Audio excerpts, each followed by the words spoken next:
Chapitre 12. L'océan de toutes les larmes de tous les peuples. Lorsqu'un grand maître mourut, son fils attendit avec la certitude que son père allait lui apparaître bientôt, soit dans un rêve, soit dans une vision, pour lui faire un rapport de l'autre monde. Mais son père ne vint jamais. Lorsque quelqu'un lui demanda si la visite avait finalement eu lieu, le fils répondit que non. Mais j'ai visité la cour céleste la nuit dernière pour demander aux anges ce qu'il était advenu de mon père. Il était ici, m'ont-ils répondu, mais il n'est pas resté. J'ai donc fouillé toutes les régions du ciel, demandant aux anges s'ils l'avaient vu. À chaque endroit, ils ont donné la réponse « Ton père était ici, mais il a continué à marcher. » Finalement, je suis tombé sur un homme assis à l'entrée d'une forêt, et je lui ai demandé « As-tu vu mon père ?» Lui aussi a répondu « Oui, il était ici, mais il a continué à marcher. » Puis il a ajouté « Tu le trouveras de l'autre côté de la forêt. » J'ai donc marché à travers la forêt, pendant ce qui m'a semblé être 10 jours, et finalement j'ai atteint un endroit où les arbres se terminaient. Là, s'étendant à perte de vue, se trouvait un vaste océan, agité de vagues aussi hautes que des montagnes. Mon père se tenait là, fixant les eaux tumultueuses. Je me suis approché de lui et j'ai pris son bras. « Que fais-tu ici ?» ai-je demandé. « Nous étions tous inquiets. Tu ne nous es pas revenu dans une vision ou un rêve ?» Sans quitter l'océan des yeux, mon père a dit « Sais-tu ce qu'est cet océan, mon fils ?» Je lui ai répondu que non. Il a dit « C'est l'océan de toutes les larmes de tous les peuples du monde, toutes les larmes versées pour cause de douleur et de souffrance. J'ai juré devant Dieu que je ne quitterai jamais cet océan tant qu'il n'aura pas asséché toutes leurs larmes. » La transformation n'est pas une entreprise facile. On ne s'installe pas dans un fauteuil en attendant que tout cela se produise. Le voyage vers Dieu est une libération d'un coin minuscule de l'univers appelé « Insérez votre nom » vers une unification avec des vies présentes en tout lieu, vers la compassion qui s'étend à chaque être qui existe et au vaste océan de souffrance qui les engloutit simplement parce qu'ils sont nés dans ce monde.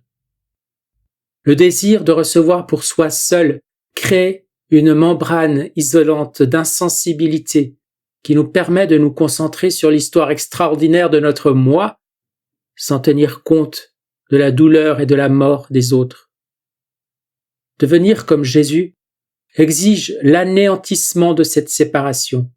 Cela exige que nous mettions fin pour l'éternité à toute distinction, frontière et limite entre ce qui est nous et ce qui ne l'est pas.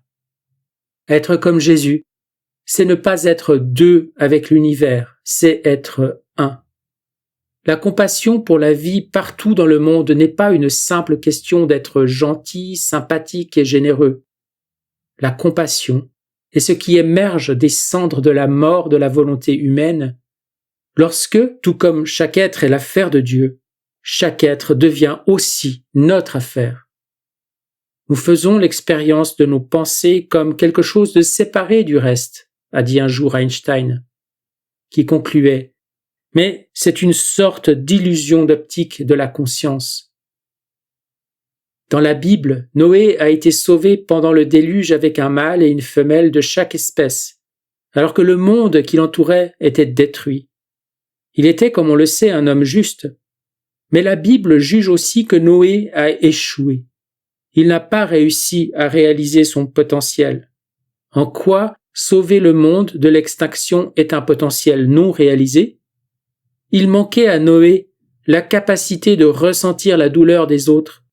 Il n'a ni prié ni crié alors que ses semblables mouraient dans une apocalypse mondiale. Aujourd'hui, des apocalypses modernes se produisent encore sur cette terre de massacre, où les puces électroniques effectuent des millions d'opérations par seconde, mais ne peuvent pas éradiquer la famine, la maladie et les flambées de cruauté humaine connues sous le nom d'actualité du soir. Il ne peut y avoir de croissance spirituelle sans une compassion qui n'oublie pas et qui nous pousse jusqu'à ce que chaque être soit libéré. Dans la divine volonté, la compassion n'est pas une notion sentimentale, c'est une force de l'univers, comme les lois de la physique. Chercher à être le numéro 1, ce n'est pas mal parce que ce n'est pas sympa, c'est mal parce que cela viole les lois de la physique, la connectivité que les scientifiques appellent le champ unifié. Il y a quelques siècles, un grand physicien a enseigné qu'il n'y a pas de coïncidence dans l'univers. Tout existe dans un but précis. Tout simplement parce qu'en attirant notre attention, même les événements négatifs sont en quelque sorte influencés par nous. Par une logique encore insondable, lorsque nous sommes témoins d'une tragédie, nous en sommes en quelque sorte responsables. Cela signifie qu'il n'y a pas de spectateur innocent dans la collision connue sous le nom de vie, pas de poste d'observation dont l'on pourrait jouir du spectacle. Avec la transformation vient la responsabilité. J'ai toujours été particulièrement frappé par l'exemple de Moïse. Il a abandonné une vie de confort dans la maison de Pharaon et a enduré la douleur et la souffrance de conduire les Israélites hors de l'esclavage. Sa compassion pour la misère humaine l'emportait largement sur son attachement au confort.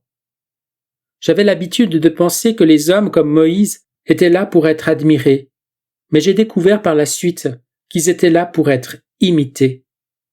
Le temps est venu pour chacun d'entre nous de quitter le palais de Pharaon et de s'aventurer hors d'une confortable médiocrité, de laisser l'indignation grandir et la compassion s'épanouir, tant au nom de ceux qui se trouvent dans les ailes cauchemardesques de la prison, les misérables de la terre, que de ceux qui se trouvent dans l'aile des cols blancs, parmi ceux qui peuvent s'offrir la télévision par câble, mais qui ne sont pas moins séparés de Dieu, pas moins condamnés à mourir. Un jour, un homme entreprit un long voyage pour apporter à son maître de tristes nouvelles. L'homme avait un fils dont l'état de santé était devenu grave, et les médecins avaient perdu tout espoir. Sans l'intercession de son professeur, le fils allait sûrement mourir. Pouvez-vous faire quelque chose pour l'aider ? Le saint se mit à prier et à méditer, essayant tout ce qui était en son pouvoir. Mais après des heures d'efforts, il se tourna tristement vers son disciple. « Je suis désolé, dit-il, mais les portes du ciel sont fermées. Il n'y a rien que je puisse faire pour votre fils. » L'homme était dévasté. Il monta sur son cheval et commença à rentrer chez lui. Comme le soir tombait, il entendit un cheval galoper derrière lui. Il se retourna et vit son maître. Immédiatement, il pensa que le maître avait peut-être réussi finalement à ouvrir les portes du ciel. « Quelles sont les nouvelles ?» demanda-t-il sans attendre. « Je suis désolé, dit le maître. Les portes du ciel sont toujours fermées. Mais après votre départ, j'ai réalisé que même si je ne peux pas vous aider avec ma prière et mes méditations, je peux au moins pleurer avec vous. C'est pourquoi je suis venu. » Les deux hommes se sont assis ensemble sur un rocher au bord de la route et ont pleuré. Notre destin est de devenir comme Jésus, apprenant de lui la compassion, pleurant avec lui et pour lui. Nous pourrons ouvrir les portes de la prison pour nous-mêmes, pour nos enfants et pour le monde. Notre destin est de retourner à l'ordre, au rang et au but pour lesquels nous avons été créés, et de supprimer la douleur, la souffrance et la mort pour toujours. La compassion est le mandat de ressentir, de faire ce que nous pouvons, de partager, d'aider, d'atténuer toute souffrance qu'il est en notre pouvoir de soulager, ou simplement de s'asseoir sur un rocher et de pleurer. Mais la forme la plus puissante de compassion est d'attirer plus de lumière dans le monde, de laisser la douleur et la souffrance alimenter notre voyage pour devenir comme Jésus et d'aider les autres dans leur propre voyage pour qu'au lieu d'atténuer la douleur de la terre, nous créions une force d'être transformé d'une puissance inimaginable. Dans le mandat de libérer le monde de la souffrance, devenir comme Jésus devient l'acte ultime de compassion. Ne va pas doucement dans cette bonne nuit, a écrit le poète gallois Dylan Thomas. Sois enragé, enragé contre la mort de la lumière. Malgré toute son éloquence, Thomas s'est légèrement trompé, car la lumière ne meurt jamais. C'est seulement nous, nés dans une prison comme nous le sommes, qui ne la voyons pas. Avec une compassion sans fin, nous nous enrageons contre la mort de la lumière, mais pas en mourant. Nous nous enrageons contre la mort de la lumière en étant en vie.